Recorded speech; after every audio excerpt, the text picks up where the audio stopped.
I don't normally make videos like this, but it's been 6 months since Cyberpunk came out and I decided to give it a shot again and see what I thought. Also, I would like to touch on my thoughts on the future of CD Projekt Red after this huge failure to produce a complete game at launch and breaking promises to consumers as well as investors. Now let's get to it.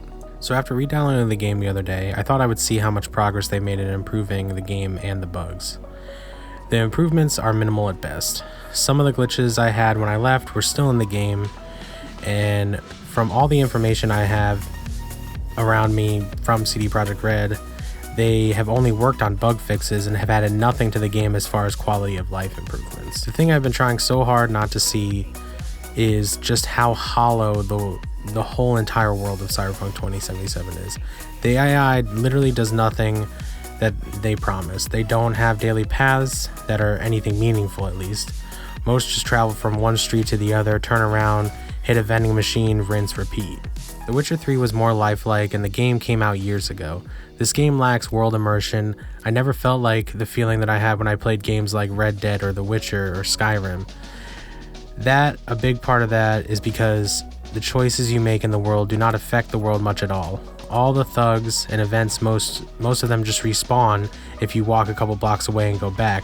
There is no permanent actions other than the main story, which can be done in 20 to 25 hours, which is super low as far as playtime for an RPG. And honestly, all the side missions are so boring and lack, deep story elements that it's not even worth playing. Though there are a few select, gems that are okay, like the Delamain side quest, but even then, it's not that great. A big thing that is going to continue to hurt them is the fact that they have not been on the PlayStation Store since, early on in the release. And according to PlayStation and also CD Projekt Red, they have not hit those key milestones in order to get it back onto the store. Though I have heard rumors as of today, when I was writing this like the other day, this was the only news that I had, but now they're saying that it might come back to the PlayStation Store soon, sooner than we thought. You're now able to put on your wish list, I guess, in the PlayStation Store, so it must be coming back probably within the next month or two.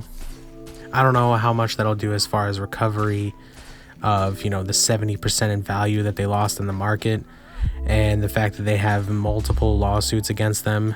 And they still haven't admitted that they pretty much lied to investors and gamers about what kind of game they were putting out.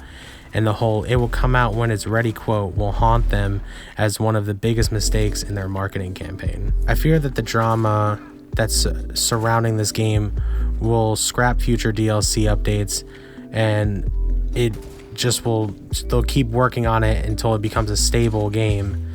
But that's not really what I want. I want them to gain faith with the community again and release the DLC as free DLC and try and gain back some of the respect from the consumer that they lost. Because honestly, their sales have been terrible since the first initial sales at launch, which were something like 3.7 million copies, which I know is a ton, but after that, I think they've only sold since then like 1 million, which is terrible, and their drop off of as far as people playing the game is something like insane. Like on Steam, it's a really low amount of people playing the game, which is a huge issue with the game. Other than the bugs, all that aside, the story alone it's just not replayable, and it's you can't change all that much about it. And also, once you get to the end, you could kind of go back to that save and just redo to get the other endings. It's kind of, I think it's lazy. I really don't think the story in this game is all that good compared to The Witcher 3, which is basically what we all compare it to. And I know that's slightly unfair, but it's what they already came out with prior, so it's the thing that we are going to compare it to. Honestly, I don't think it's over for CD Projekt Red at this time. However, if they don't make a comeback with the next AAA game that they come out with, I don't know how much of a bright future this company will have. I think they bit off way more than they can chew by creating a new IP. They had only really focused on the Witcher series, and this is their first attempt at something different. So I think myself and others should be able to move on, chalk this up to a lesson learned, and hope that they learn what they need to learn from this and come back at it fresh 100%. What do you think? Did you lose faith in the company? Or are you one of the people who thought the game was fantastic? Let me know in the comments below, and have a great day.